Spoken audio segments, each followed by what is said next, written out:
o público desta audiência é o público jovem e, portanto, será mais um público-alvo, como se eu estivesse aqui a fazer um plano de vendas, seria exatamente um público-alvo para aquilo que eu vou dizer. E o que eu vou dizer é o seguinte: propugnar pelo fogo, pelo investimento, para as vossas reformas, para as reformas que venham a ter o futuro, que vão ser basicamente conseguidas por vocês. Não é por mais nenhum esquema, não há esquemas milagrosos e, portanto, vai ser basicamente feita por vocês. O esquema atual, toda a gente sabe, é o da Segurança Social. A Segurança Social é um pool, é um fundo autónomo, onde os trabalhadores contribuem, não são só trabalhadores, mas aqui para simplificar, e até porque é uma realidade que assim seja, os trabalhadores descontam, mas não é para si próprios. Ganham um direito para depois receberem uma reforma, mas estão a descontar para os que estão a sair do mercado de trabalho e estão no momento de receber os benefícios, a receberem esses benefícios. Isto aqui trata-se de um pacto geracional. Existe aqui uma pirâmide em que há muita gente na base que desconta, que no final vai cair em alguns que são poucos, evidentemente, em princípio serão poucos, e este esquema é assim, e justifica-se assim, não só pelo que está dito que é um pacto, mas por outro lado porque os que estão a descontar num certo momento esperam que, chegando à sua vez, haja outros que estejam a fazer o mesmo. Esta pirâmide começou há uns tempos para cá, as pessoas já sabem mais ou menos o que é que se vai passando, eu vou dizer resumidamente mais além. Sofreu só fortes abalos e até dá para o humor negro, que há uns tempos no New York Times, na primeira página, vinha um cartoon em que a pirâmide da Segurança Social era equiparada à pirâmide do Madoff, do esquema Ponzi. Isto é, os que chegam primeiro levam, os que chegam depois logo se verá, não é? E, portanto, infelizmente é como as coisas estão. E estão porque apareceram novos paradigmas, tudo o mundo mudou, há duas coisas fundamentais a ter em consideração. A economia estagnou, por um lado, e depois uma violenta fraude que veio da demografia e que veio realmente criar as coisas bastante difíceis de prosseguir. Quanto à parte do crescimento económico, é de pôr as mãos na cabeça. Nos últimos 12 anos, quanto aos países que estão monitorizados pelo Fundo Monetário Nacional, os 183, Portugal é o 182º. 182º nos últimos 12 anos. Portanto, por aqui estamos a ver que não vamos longe. Sejam vocês a tratar do assunto, porque por este lado as coisas não correm bem. O outro lado é, graças a Deus, uma vantagem extraordinária, que é da medicina, da longevidade. As pessoas vivem mais, então significa que vão estar mais tempo a receber. Agora, o contraponto é o seguinte: as pessoas, embora gostem mais do sexo, se calhar, procriam menos. A fertilidade. Aliás, isto é até uma coisa curiosa. É um país, se nós falarmos, nós temos como são os grandes motivadores, é um país em que não os subsídios dos abonos de família estão a descer, mas o aborto subsidiado existe. Portanto, vamos ficar a ver quanto a motivações económicas, como é que as coisas estão feitas. E quanto a este ponto da fertilidade, as coisas também estão muito más, porque Portugal é o país da Europa onde a fertilidade é menor e estamos com um ponto preocupante de, para efeitos de renovar o estoque populacional existente, ser preciso o dobro do que está acontecendo neste momento. Portanto, estes dois fatores são os tais que são como a tempestade. A gente só se pode proteger deles, não a vai modificar. Estão lá e, portanto, tudo conduz àquele ponto que eu estava a dizer há pouco, que é aforrar. Aforrar e investir. Aforrar. E o aforro resulta. Eu posso dizer, mesmo antes de ter feito a minha cadeira de Economia Política na faculdade, tinha a minha casa de estudantes na universidade, e nós todas as semanas, todos os meses, tínhamos uma semana que era chamada a Semana da Boa Educação. Consistia em quem dissesse um palavrão em público, descontava 5 escudos para o bolo do bolo. Este fundo era usado na semana seguinte para a emenda. E na emenda da semana seguinte era uma delícia, até se comiam bifes de lombo. Portanto, há quem diga que isto era tudo devido à má educação, mas eu penso que foi por causa do aforro. Ora, o aforro, qualquer atitude económica depende de duas coisas. Uma delas tem a ver com os hábitos sociais, os hábitos sociais são determinantes, outra coisa depende, evidentemente, de qualquer atitude económica, dos incentivos. Ora bem, nós, quanto à história dos hábitos sociais, estamos no pior que se pode conceber. Nós estamos nas sociedades chamadas de consumo, em que realmente as pessoas têm a gratificação instantânea sempre, querem obter imediatamente o que é que desejam e não têm qualquer história, qualquer pensamento daquilo que é realmente o que convém para efeitos de futuro das sociedades, que é o de deixar para o futuro o gozo de determinados prazeres. Aliás, até um sociólogo que diz de uma maneira muito interessante que nós estamos numa sociedade em que somos todos crianças. As crianças o que fazem o que querem, os pais deixam. E os pais também fazem o que eles querem, porque também se deixam a si próprios. E, portanto, nesta sociedade de adultos, destas sociedades de adolescentes, estas são sociedades que não são viradas para o avô e que realmente conduzem aos problemas económicos em que nós estamos, e não é só em Portugal, que nós estamos no geral no mundo ocidental destas sociedades que são de consumo. Por outro lado, temos a parte dos incentivos. A entrada do euro criou-nos, como toda a gente sabe, os juros baratíssimos, que deu para férias em todo lado, para casas, segundas casas, terceiras casas e coisas assim no género. E, portanto, esse incentivo tem que mudar. Aliás, já está a mudar e vai mudar. Mas, nessa altura, o incentivo que agora tem que ser posto em mente é outro. É o incentivo de opatias. É começar a ver a fortuna a crescer.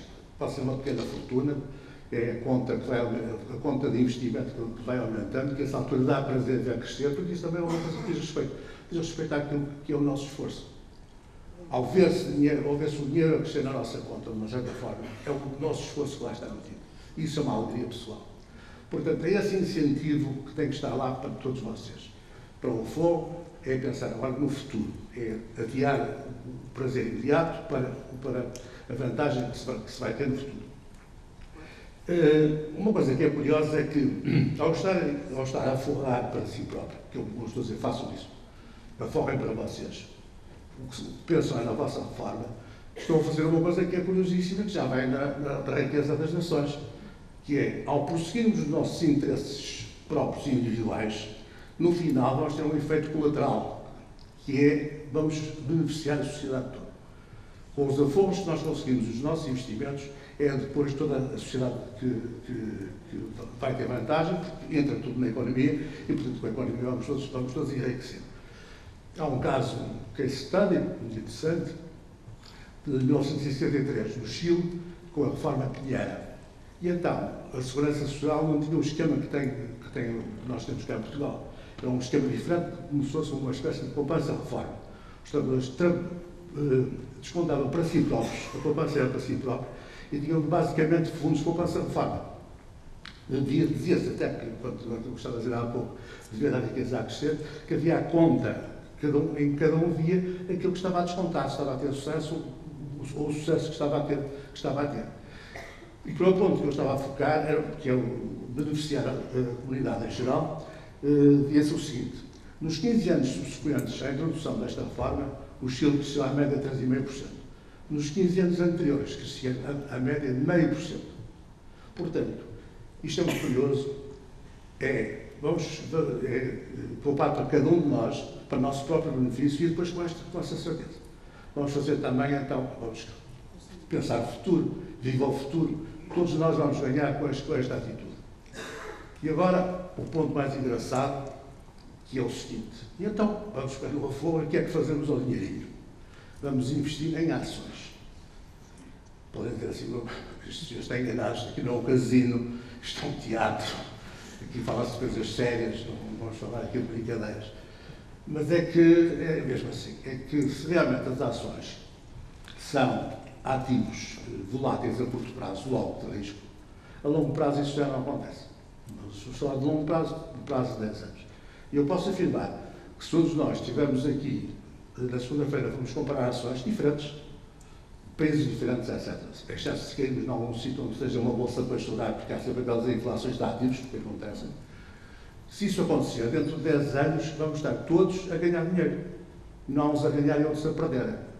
Isto porquê que é? Porque o jogo das ações, o jogo da economia, é um jogo de soma positiva. O que é um jogo de soma positiva? Um jogo é qualquer conexão entre pessoas de base racional que cada um procura obter uma vantagem. A maioria dos jogos são jogos de soma negativa. Isto é, o que um ganha, outro perde. Se eu estiver no mercado de uma empresa, se tenho uma cota de mercado, se a minha crescer, a do outro vai diminuir. Num jogo de soma positiva, não é assim. É como no pão. O fermento entra lá, a massa entra para lá, mas depois põe-se fermento. E então, o que sai do produto final é algo mais do que aquilo que entrou. Essa é a soma positiva. Ora, a economia é isso mesmo. As empresas crescem. O mundo está todo mais rico. Nos últimos 10 anos, espantosamente, o mundo todo cresceu à média de quase 5% ao ano, que é uma loucura. Portanto, a economia tem este efeito e os povos estão todos mais ricos. Nós vemos isso, não é preciso fazer estudos, está nos nossos olhos, entra pelos nossos olhos dentro. E, portanto, como há este jogo de soma positiva, ao investir em ações, nós somos donos das empresas que ganham dinheiro. E então é através desse ganho dessas empresas que nós vamos ganhando e pelo qual o investimento em ações é um investimento altamente interessante e muito, volto a dizer, muito menos arriscado do que se julga, porque no final o Fernando está lá para evitar que haja uns a ganhar e outros a perder. Claro que há uns a ganhar e outros a perder, mas porque desta coisa toda há sempre a racionalidade. Mas se todos forem racionais, o que é facto é que todos vão ganhar. Portanto, esta proposta que eu faço para vocês, por muito assustador possa parecer à primeira vista, mas realmente é assim mesmo. Este, portanto, é o primeiro dos truques para efeitos das vossas reformas que eu proponho. O segundo é a capitalização. A capitalização é um fenómeno que se chama o milagre financeiro, que é uma coisa muito simples. Vamos supor que eu tenho 100. Tenho um juro extraordinário de 10%. Ao fim do ano eu tenho 110 e agora posso retirar os 10 para gastar ou posso meter os 10 e capitalizá-los. Então, se no ano seguinte tiver outra vez 10% de rendimento, já estes 10% já não funcionam sobre 100, funcionam sobre 110. E assim sucessivamente. É um efeito bola de neve. Vou pegar no número de 8%, porque depois dá um resultado mais fácil, não tem nada a ver, não tem nenhum significado senão facilitar a conta. Se tiver um rendimento de 8% do certo capital, ao fim de 10 anos tem-se mais que o dobro do que inicialmente posto.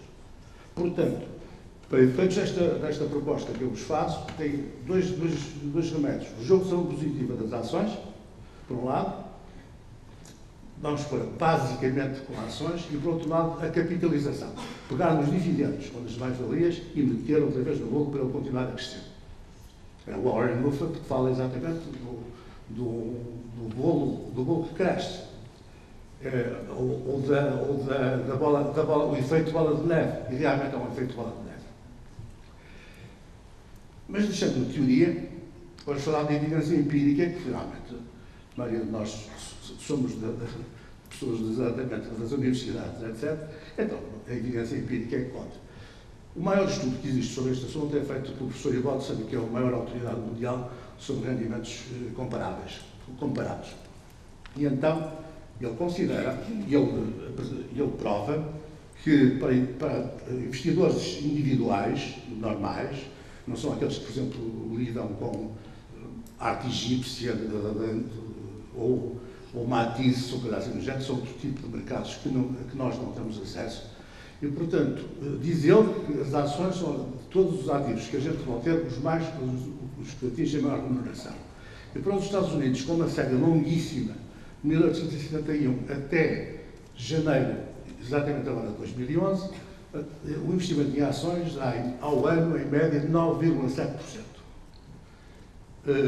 Isto é, incorporando os dividendos, portanto, o efeito de capitalização, e não considerando a inflação. Se considerar a inflação, o rendimento que dá é de 4,5%, o que é uma perfeita loucura. Portanto, acho que nós estamos aqui a falar que neste tipo de carteira é uma carteira de comprar e guardar. O que significa que passou por todos os crashes que houve. Eu que tenho esta idade, que é longínqua, que já é enorme, mas não é propriamente uma coisa de tipo Tutankhamon, eu passei por 4 crashes. Cada crash uma década. E, portanto, atenção, porque depois esta coisa não são só belezas, cuidado com este assunto todo, mas, portanto, mesmo passando os crashes todos, o rendimento das ações é este. E, por cima, posso dizer aqui mais um assunto. Se, por exemplo, estão a pensar em comprar uma casa ou qualquer outro investimento, as comissões de vendas são ativos que não são líquidos, difíceis de transacionar, enquanto que uma ação, passado 3 dias, já está vendida e o dinheiro está na conta corrente, se for caso disso. Portanto, esta evidência é arrasadora, está acompanhada ultimamente por estudos feitos em vários outros mercados, japoneses, etc., que são todos no mesmo sentido. Agora não tem esta exatidão nem esta profundidade, mas não corroboram o que está feito pelos americanos. E, portanto, as coisas são mesmo neste sentido. É um investimento que se deve fazer. Mas atenção, eu estou a falar de investimento em ações para investimento, para reforma, não estou a falar para especulação. Para especulação, há uma frase muito interessante que diz o seguinte, que é um grande investidor e diz assim: mais vale ficar rico lentamente do que pobre rapidamente. E é uma grande verdade. Mas eu já agora, para terminar, e como prémio para esta assistência tão cativa, vou dizer que realmente há uma maneira infalível de ganhar em ações, que é do Will Rogers, um grande investidor e humorista, que diz o seguinte: compre ações boas. Compre-as e espere que elas subam e venda-as. Se elas subirem, não as compre.